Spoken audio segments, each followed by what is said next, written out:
ಚಿನ್ನಯ್ಯನ ಮೊದಲ ಸ್ಟೇಟ್ಮೆಂಟ್ ಏನಿದೆ ಅದು ಸ್ಪಷ್ಟವಾಗಿದೆ. ಅವನು ಏನು ಹೇಳಿದ್ದಾನೆ ಅವೆಲ್ಲವನ್ನು ಸ್ಪಷ್ಟವಾಗಿಯೇ ಹೇಳಿದ್ದ.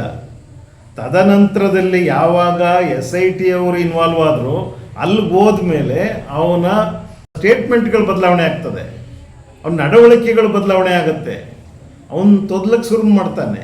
ಯಾಕೆ ಅಂತಂದರೆ ಒಂದು ಭಯ ಸೃಷ್ಟಿಯಾಗುತ್ತೆ.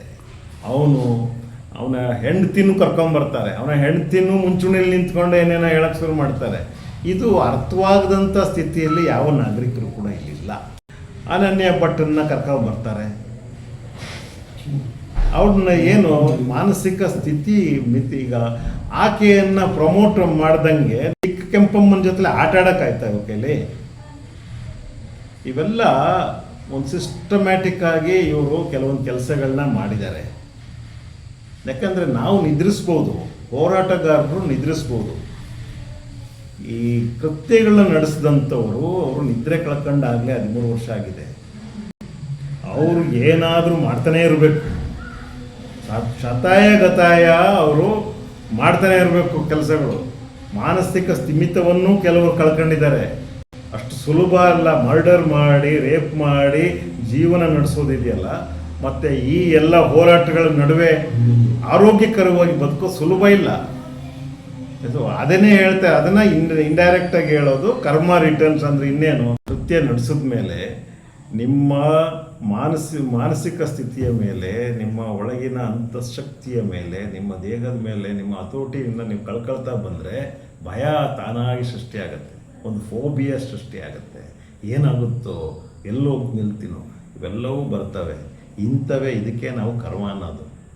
ನೀವು ಒಳ್ಳೇದು ಮಾಡ್ತಾ ಬಂದರೆ ನಿಮ್ಗೆ ಧೈರ್ಯ ಇರುತ್ತೆ, ಪ್ರಾಮಾಣಿಕವಾಗಿದ್ದರೆ ಭೀತಿ ಇರಲ್ಲ, ಸ್ಪಷ್ಟತೆ ಇರುತ್ತೆ.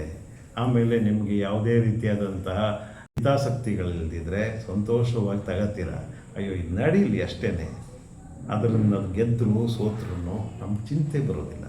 ನಾನು ಮಾಡಬೇಕಾದ ಕೆಲಸಗಳನ್ನೆಲ್ಲ ನಾನು ಮಾಡಿದ್ದೀನಿ ಅಂತ. ಇದೆಲ್ಲ ತುಂಬ ಕಾನೂನಿನಿಂದ ಹೊರತಾದ ವಿಚಾರಗಳಾದರೂ ಕೂಡ ಕಾನೂನಿನ ಕೆಳಗಡೆ ಕೆಲಸ ಮಾಡುವಾಗ ಇವು ಬಹಳ ಮುಖ್ಯ ಆಗುತ್ತೆ.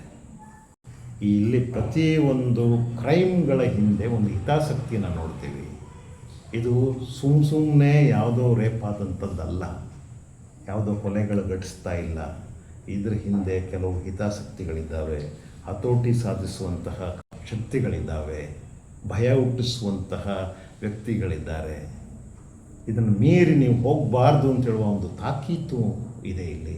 ಇವೆಲ್ಲ ಸುಮಾರು ಒಂದು 45-50 ವರ್ಷಗಳ ಇತಿಹಾಸ ಇದೆ ಈ ಕರಾಳ ಕೃತ್ಯಗಳ ಹಿಂದೆ. ಇದನ್ನು ಸಂಪೂರ್ಣವಾಗಿ ತನಿಖೆ ಮಾಡುವಂತಹ ಒಂದು ವ್ಯವಸ್ಥೆ ಸುಪ್ರೀಂ ಕೋರ್ಟ್ನಿಂದ ಬಂದರೆ ಭಾಳ ಒಳ್ಳೆಯದು.